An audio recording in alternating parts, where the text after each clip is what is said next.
What's happening, folks? Back with another reaction, back with some more Pet Shop Boys. And we're continuing through Bilingual, 1996. As always, thank you to Seb, as well as everyone else who's been part of this journey. And I once again appreciate that folks, especially those who were clamoring for more regular, even weekly Pet Shop Boys reactions, have very much been locked in these last few weeks and providing a lot of awesome comments and feedback. So you are all appreciated. The next tune on Bilingual is Electricity. So I believe I've reacted to, it's the OMD tune is Electricity, right? Just make sure I have that right, because I do believe I've reacted to a song by this name before. It is OMD, right? Yes, it's OMD. And I can't imagine there's anyone here who doesn't know who I'm talking about, but just in case, Orchestral Maneuvers in the Dark. But yes, I don't expect this to be a cover, so I'm guessing this is an original tune by Neil and Chris. Nevertheless, I'll probably say something similar I've said in my, I think, multiple reactions to Electricity, because I know I reacted to the OMD tune in audio form and in video form. In any case, as I probably said there, it's a single word title. Those are tough to get a read on, but of course the idea of something that conducts energy and which can power machines and or processes, all of that feels like it's very fertile ground for figurative meaning. Of course, it could refer to the spark that is associated with electricity, and in that regard, again, conceptual meaning presents itself, the idea of being jolted, whether into an epiphanal understanding or action or some experience because of external factors, or maybe internal lightning, if you will. So yes, I do wonder how literal and or figurative. Of course, it could function on multiple levels, and perhaps I'm most inclined to think it will. But yes, let's see what Neil and Chris have to say about it. This is Pet Shop Boys. The tune, Luca, you are perilously behind my chair here. The tune is Electricity, and it's from Bilingual, 1996. Oh.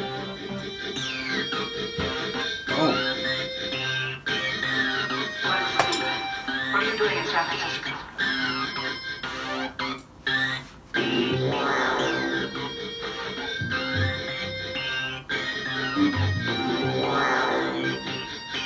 Get out of there, take this tape with you.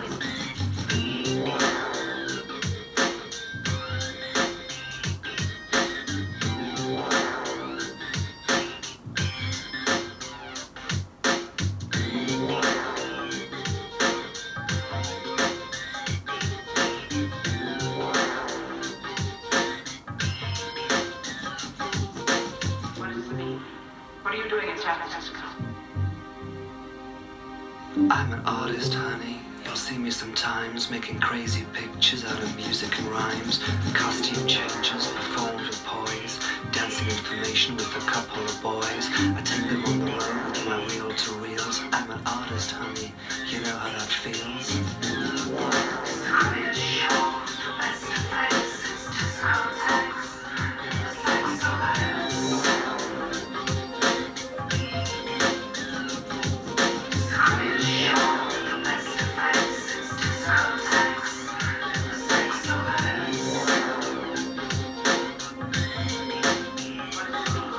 It's all I want.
about to say, though I'm annoyed, that second line after discotheques, I believe sex is involved, but I couldn't hear the full phrase. Nevertheless, again, continuing the theme of discotheques, which has featured in essentially all the tunes on the record so far.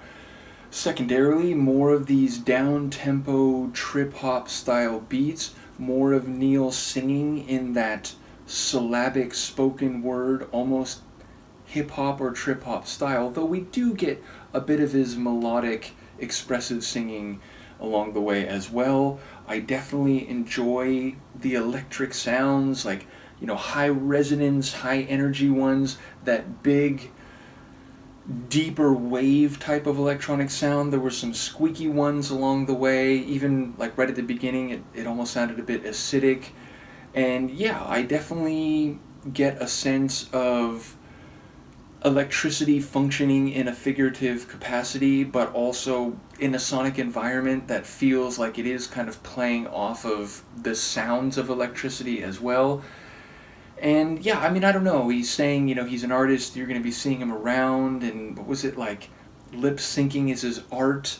So I feel like maybe there's some commentary on, what was he, in San Francisco, I think? So like maybe there's some commentary about theater or performance that is aided by electronic equipment and is not, like true direct voice. But yeah, I caught bits and pieces lyrically, so I don't quite know what to make of that. There were a couple aspects of the spoken word rhyming sections that I'm now blanking on, and it annoys me because I feel like they were key to what I was thinking, at least during the first half of the song.